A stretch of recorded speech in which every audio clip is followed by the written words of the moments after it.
Hello and welcome to today's session of the Natural Birth Summit.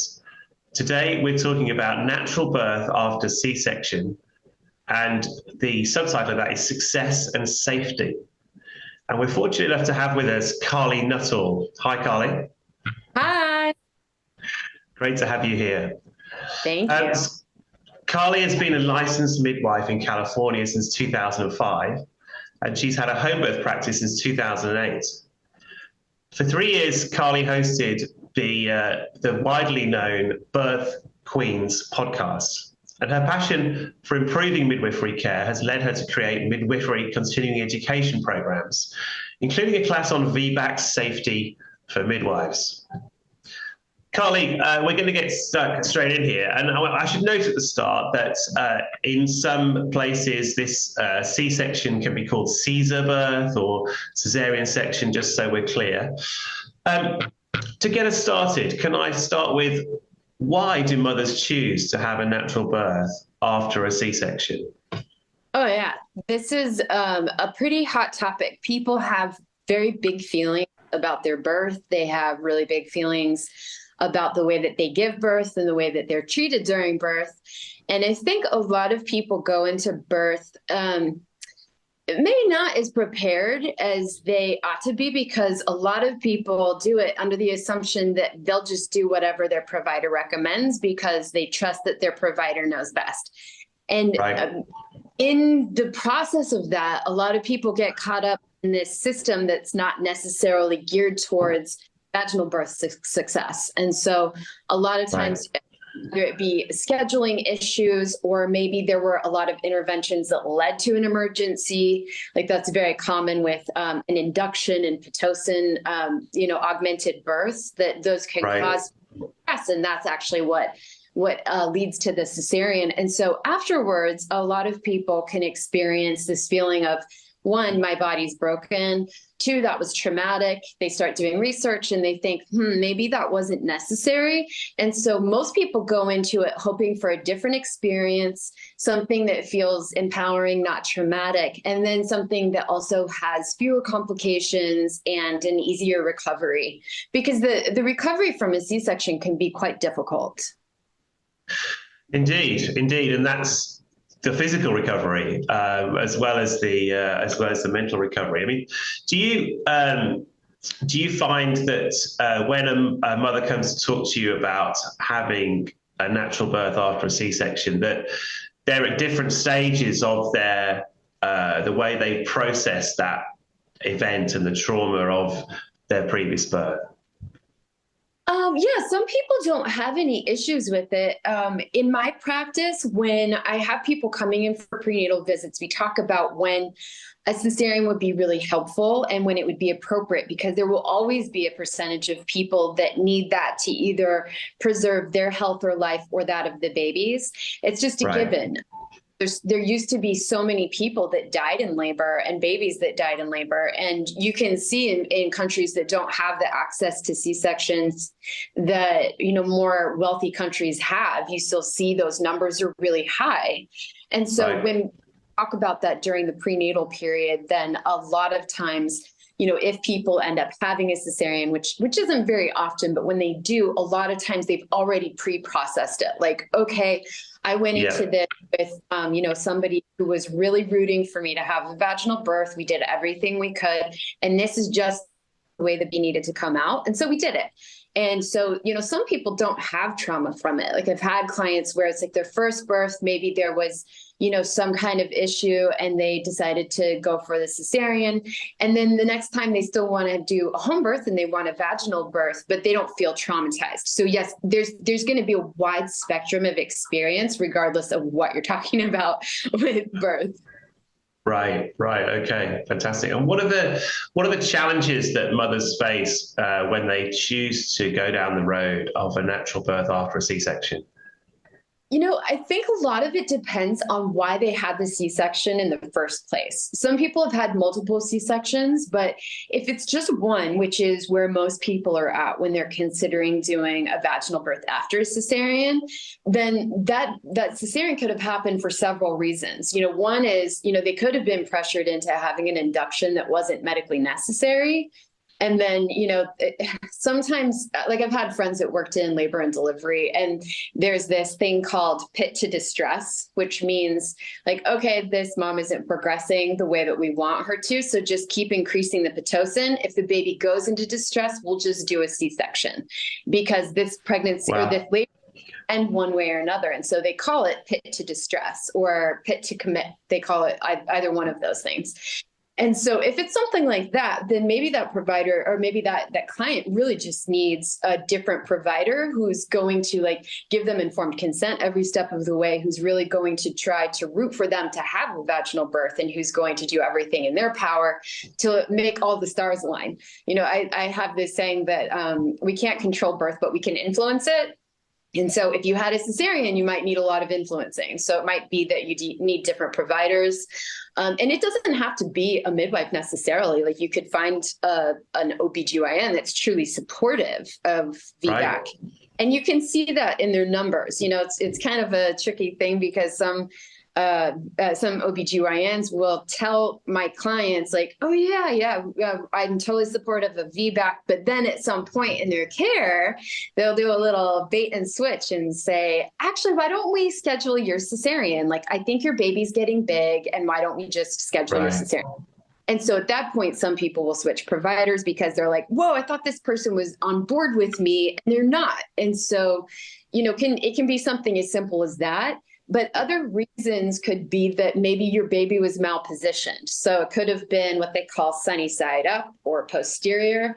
And that's just a really diameter to fit through your pelvis. The baby could have also been asynclitic, where the head's tilted like this, or where there's a hand up by the head. And this all makes for a wider diameter, and it makes for less efficient, force of pushing. And so those can be other reasons that people end up having a cesarean, is because the baby is just not in a position where they can be pushed out, despite all of your best efforts. And so if that's the case, then maybe that person needs some body work, which could include things like chiropractic care, the Webster technique, sometimes internal pelvic floor work, because sometimes a baby is in that posterior position because there's not room to move into an anterior position where it could fit out more easily. And so things, and then people that are well versed in spinning babies, and somebody to work with throughout the pregnancy, so that sometimes the baby's positional issues are based on soft tissue in the birth parent or the mom. And those need to be worked on throughout pregnancy, not just during labor. But then there are some positions that can encourage the baby to turn during labor as well. Okay. Baby spinning is a phrase I've heard of. Could you just dig into that a little bit for us and just explain a bit more about baby spinning? Yeah, there's a website called spinningbabies.com. So if you go there, then you'll be able to see it. But it's about soft tissue work. It's about ligaments, muscle, fascia, things like your psoas muscles, just making sure that those things are all the right amount of like supple versus taut versus, like all of that stuff, to allow the baby to rotate properly through the birth canal, because the baby does a spin to get through the birth canal. It starts like if my fist right here is the back of the baby's head, and this is just imagine this is the side of a pelvis. A baby has to drop it has to rotate, and then it comes out. So a baby always moves, and usually there is torque to there is always torque. It's just the matter of direction that it goes. When you have a contraction, it torques one way or the other to help the baby spin. And so that's what spinning babies is all about, is kind of like understanding those soft tissues, the mechanisms, and working with those to help the baby get out. And that's and I think you're saying that that the sooner that a mother works on those things to improve that flexibility in the soft tissue, then the better. So that's a good tip, isn't it? To spinningbabies.com. Yeah, great. And what are the things that mothers can do beyond the spinning that help their chances of achieving that achieving is, sorry, is not a great word, of having the natural birth they want after a C-section? Well, I think that some of them we kind of covered already. So definitely choosing a provider that is truly supportive of vaginal birth, caesarean specifically.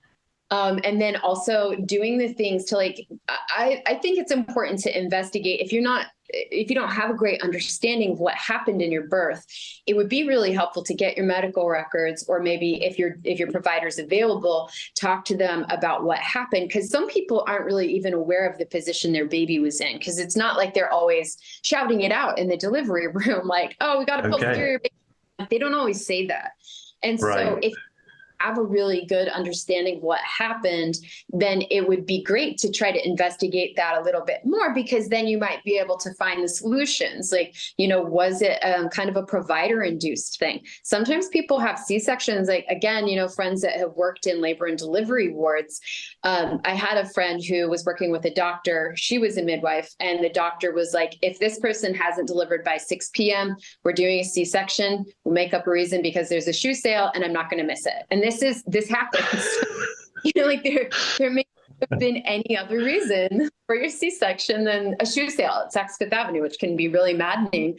But other things too could be that the baby was breached, but that wasn't discovered until later on in the pregnancy, and then they didn't give it options aside from just doing a cesarean. So that can be something where you would want to make sure that you're seeing somebody that's well-versed in spinning babies, or someone who's just paying more attention, or maybe you'd want to get a couple of ultrasounds throughout the pregnancy to make sure that you don't have another surprise breach. So those are typically the things that you can actually do to try to make sure that you can achieve have a vaginal birth after a cesarean. It's really provider, passenger, and pelvis. Those are the things that you can work on. Right, 3 Ps. Excellent. And I think it's really interesting that one of the themes of the summit has been about engage, do some research, try to understand what you want, what's important to you. And this is really the same thing, but it's going a bit further, isn't it? Because there's a history to go into, so get hold of that record from your previous birth to really make sure that there's an understanding, you and your new provider or the same provider have a good understanding of what happened and why it happened. And also, oh, sorry. Yeah, you probably would need another provider to help you understand all of the medical terminology as you're going through your medical records, unless you're well. That's true. Yeah, your existing provider may not be as open to digging into that. And also, then there's the question of you're looking at your potential providers and looking at their numbers and perhaps asking questions. So this is all engaging, but in a little bit more detail, slightly differently from if it's your first birth, isn't it? So that's really helpful.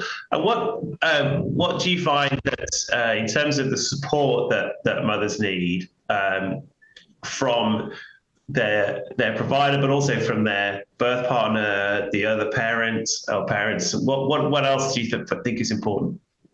I think it's really important to have, fourth P, the psychological aspects, to have a lot of support there, because I find this is even when people have had a previous vaginal birth, that with their second birth, they kind of feel like there can only be one way that their birth goes, and it's the way that their first birth went. And it's really hard to imagine it going a different way.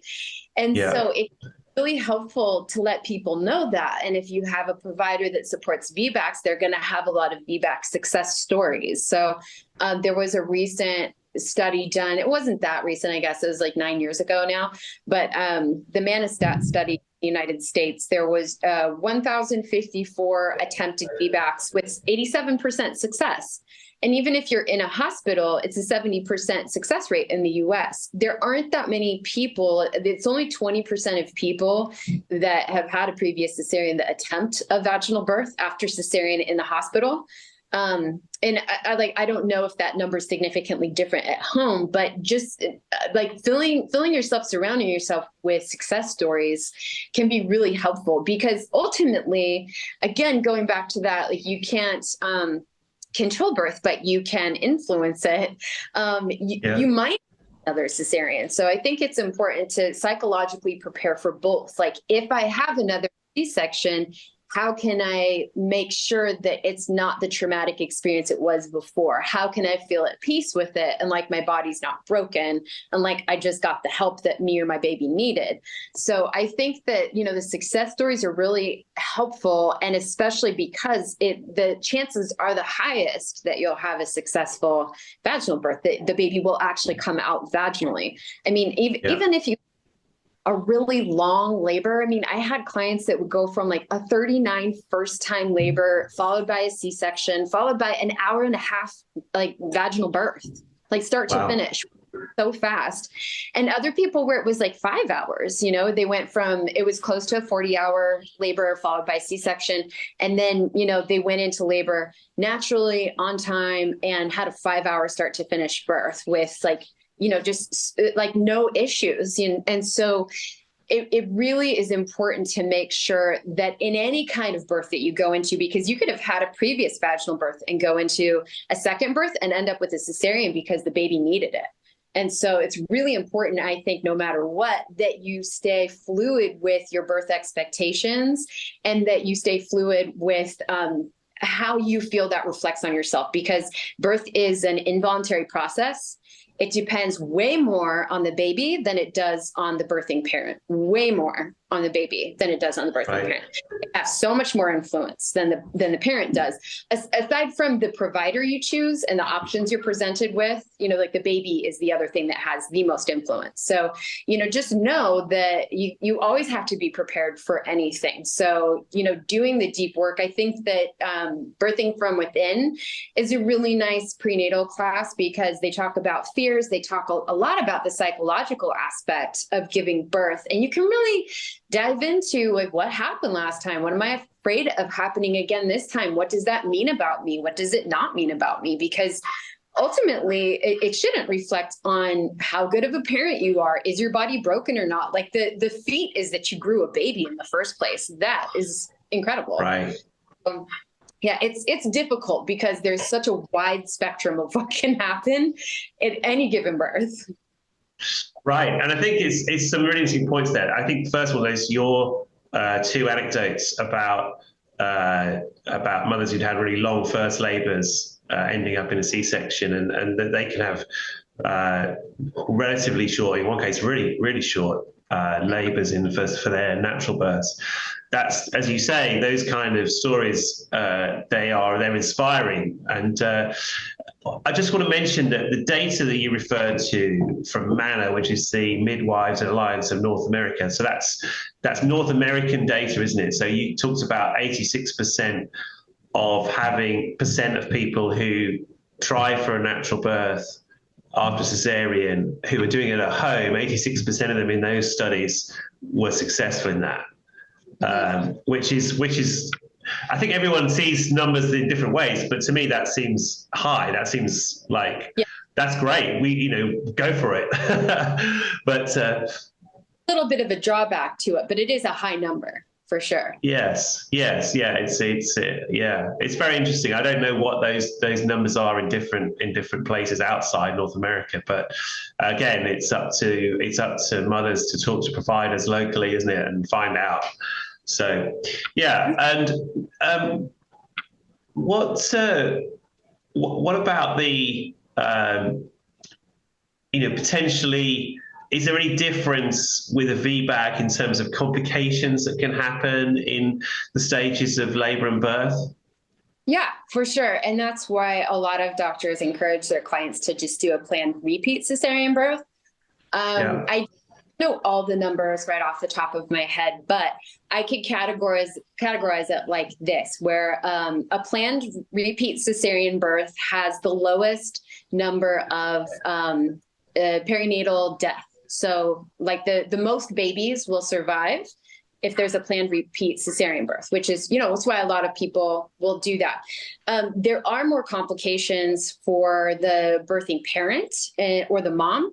And so because of that, and because there is such a low chance of having, complications with the baby, then most people, a lot of people will want to have a vaginal birth after cesarean anyway.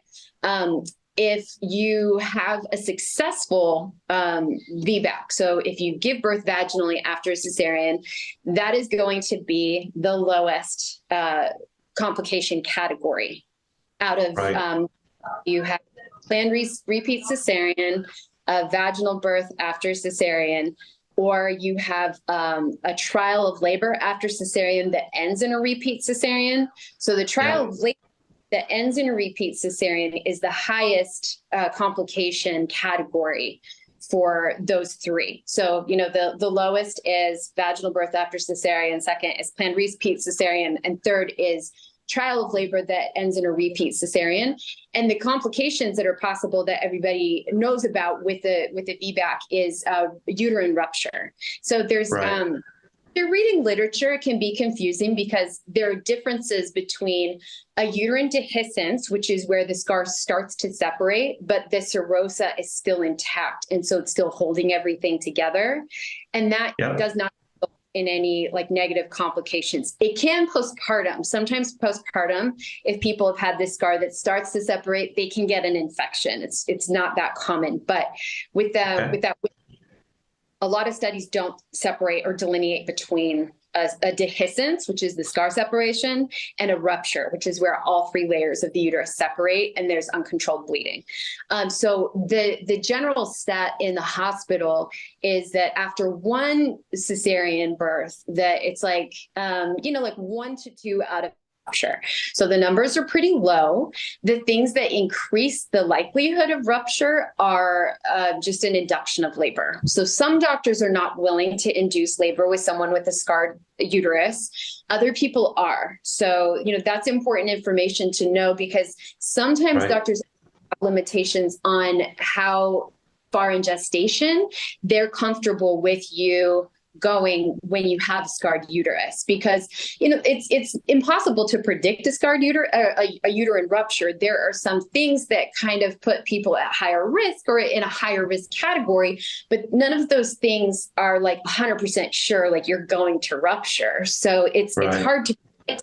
But if it happens, it's an all hands on deck situation. It has to be addressed very quickly, within 18 to 37 minutes, they say, that's the amount of time between a full rupture or detected rupture and the time that the cesarean needs to be done, to make sure that the baby does not die. But there's some studies that show also that there can be an encephalopathy even in babies that are born 18 minutes after diagnosis. So that could have been a late diagnosis, but sometimes there are silent ruptures. It can be very tricky. People would think that, if your uterus is pulling apart and you're bleeding, you would feel something, but not always.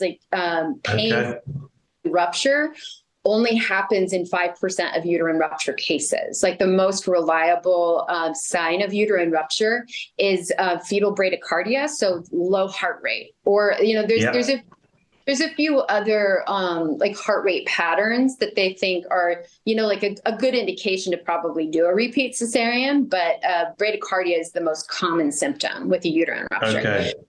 So that can result in, a baby that's damaged or a baby that dies.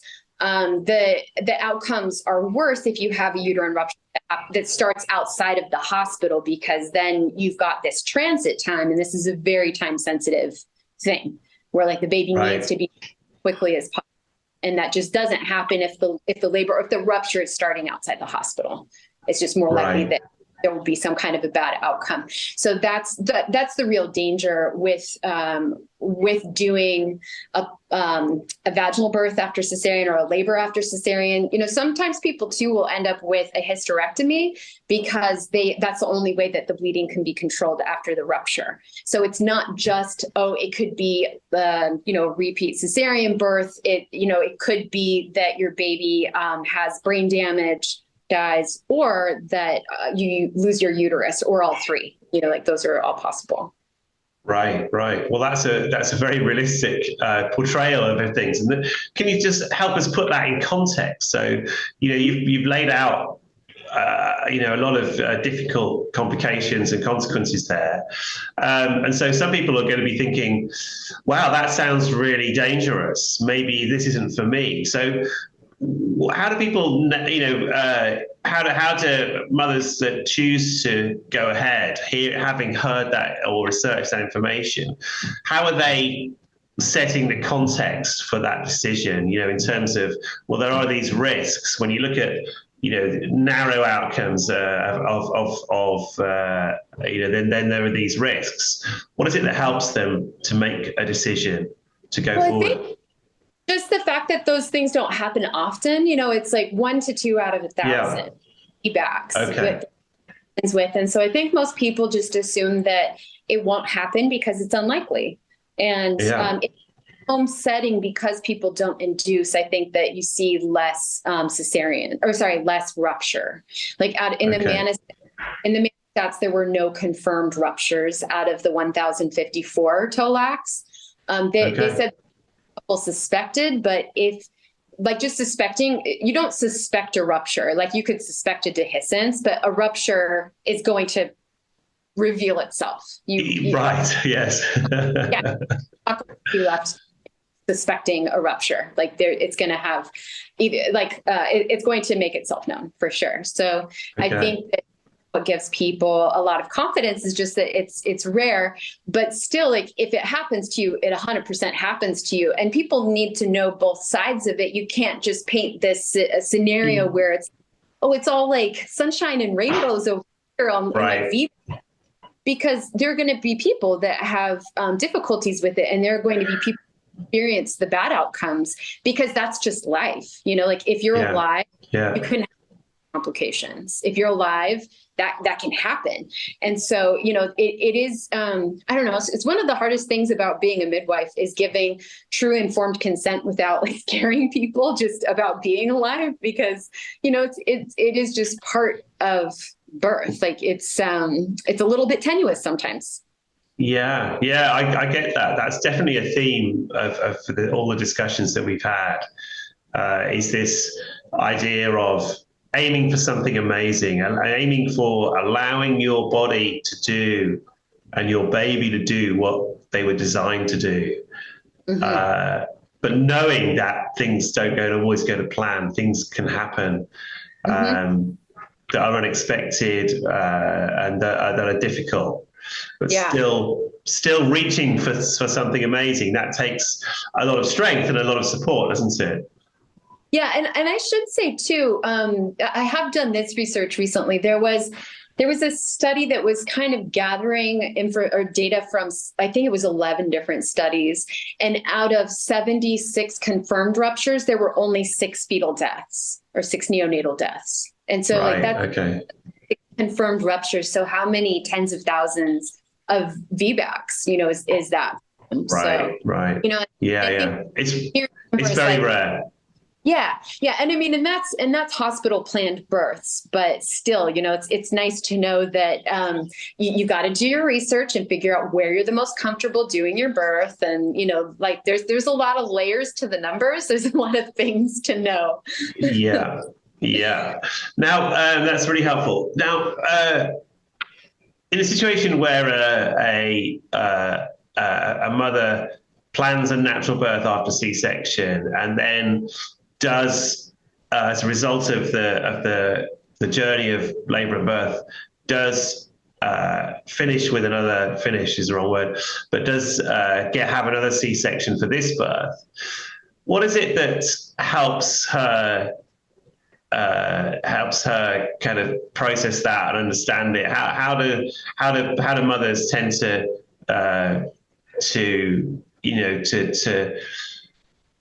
keep that in perspective? Is that the right? I'm not sure if it's the right phrase, but what works generally? I think it's a great question. I would say that people feel differently about a second C-section when they've been supported in the way they wanted to be supported during labor. Yeah.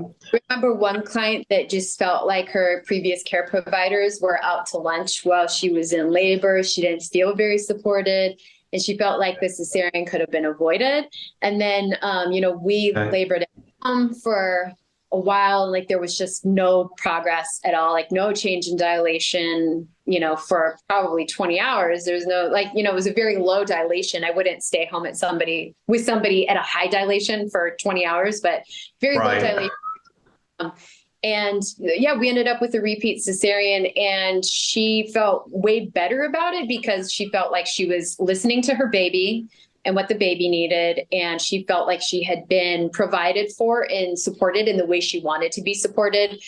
She labored at home with a friend, with a partner, and it can still be hard. It's still hard to want an experience that you don't get to have, because there's no other way to replace that.